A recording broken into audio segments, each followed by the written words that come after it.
America does have a terrorism problem, but it's not carried out by Muslims or Muslim radicals. It's actually being carried out by Trump's avid supporters, some of whom think it's a good idea to walk into a Walmart with guns and shoot people because he doesn't like immigrants and is inspired by Donald Trump. That's one example. I mean, look, it started with Charlottesville, but that was just the very first instance of right-wing extremism leading to murder in this country. So if he cares about doing anything about terrorism, he should focus on the terrorism that impacts Americans the most, which is carried out by his supporters. That's just the truth. Yeah, and even if the numbers weren't actually worse that direction, it is really bizarre and suspect to leave out a rapidly growing area of terrorism. Like the number of incidents they're happening all over the country. It is especially bizarre when you are a person who has described yourself as the only person that can protect us. Well, the only person that can protect us can't protect us if they can't acknowledge that one of the things that's potentially going to harm us. That's not the only area, of course. There was no mention of climate change. He said something about the environment, then he talked about the trillion trees, and then he moved on to another topic.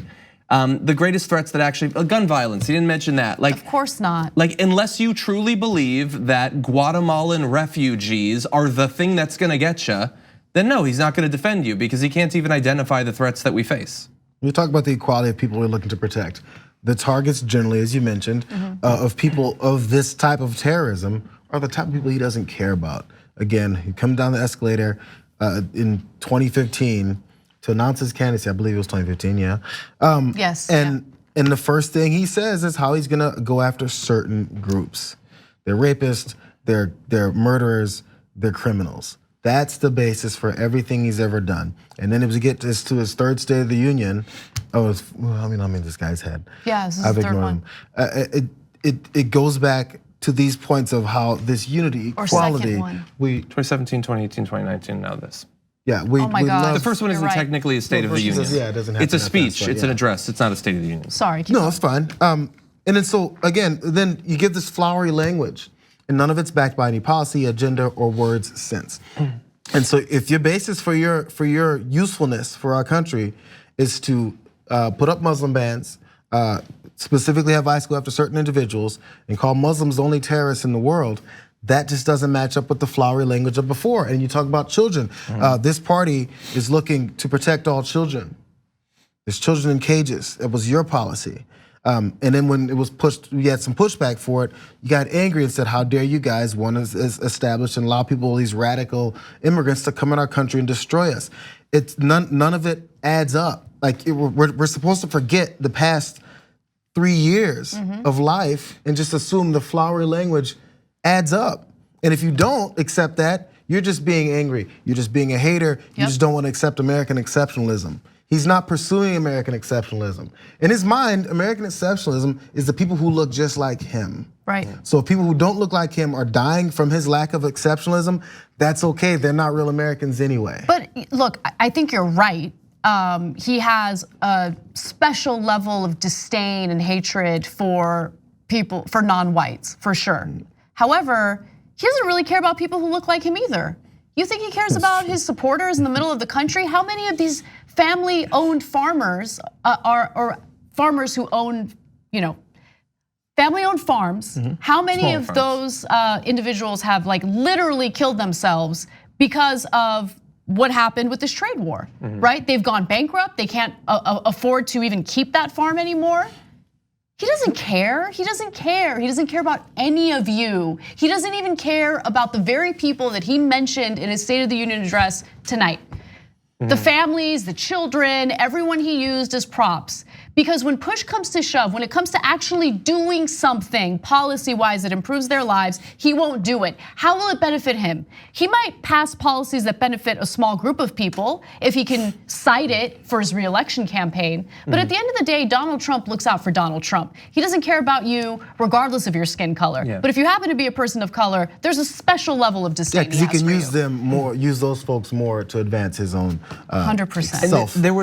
There was even like there's tokenism always at these sorts of events. They're always going to point to 6 people that they brought. Sometimes it's good, sometimes it's both parties do that. They do. I would say that even without what I'm going to turn to in just a moment, I think that in particular, considering his demonization of immigrants in our country, demonization of other parts of the region as being, S-holes and things like that. The fact that it was very targeted at, look at, I'm bringing in people who are not white and I'm totally being nice to them, seemed even more disingenuous.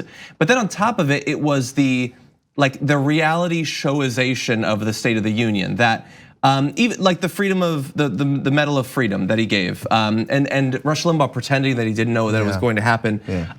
It's not just that he's giving it to basically a right-wing shock jock in a time when he's been targeting the media in so many different ways over the past few years. He has to do it there.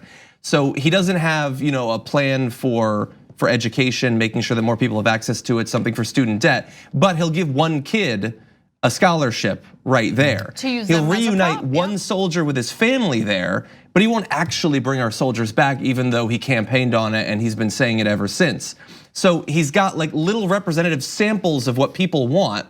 And I hope that they're not gonna get fooled by it, that they won't say, oh, that was exciting at that event. Remember when he did that nice thing for that girl? Oh, I still have $40,000 in student loan debt. I hope that people will see through it.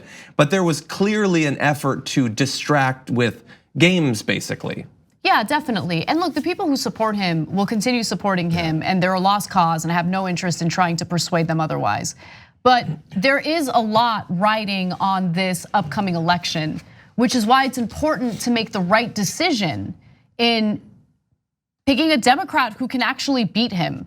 Because look, I support Bernie Sanders because he speaks to the issues that I think need to be tackled aggressively in this country, and I think that he has the right solutions for them.